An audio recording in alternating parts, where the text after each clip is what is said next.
What are direct costs? In finance, direct costs are those costs that are associated with a specific project, department, or activity. Sometimes referred to as hard costs, expenses of this type are found with just about every type of business activity, beginning with research and development, moving through sales and marketing campaigns, and into the production of different types of goods and services.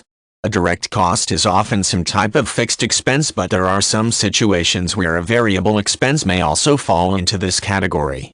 The key to understanding what does and does not constitute direct costs is to identify costs that apply only to a specific project and have nothing to do with any other activity that is taking place concurrently. In order to be a true hard cost, the expense must be for resources that benefit that one project. For example, if the project is to construct a telephone, the costs for the handset casing, internal circuit boards, and the wiring would all fall into the category of direct costs.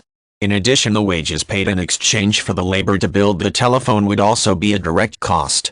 In situations where expenses do not go to benefit a specific task or project, the cost would be considered indirect.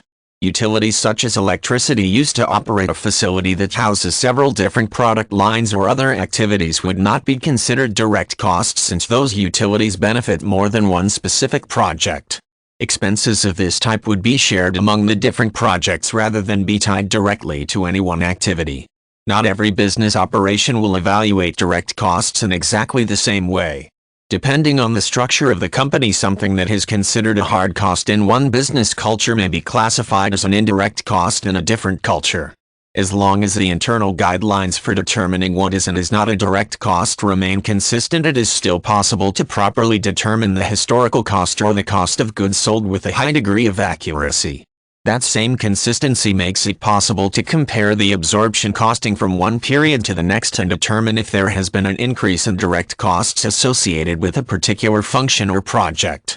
Identifying direct costs associated with a specific project or operation is very important. Unless the costs associated with the project are recognized and accounted for, it is impossible to determine the total expense involved in carrying out the project. Without knowing the total expense, determining the rate of return for the project is extremely difficult to manage.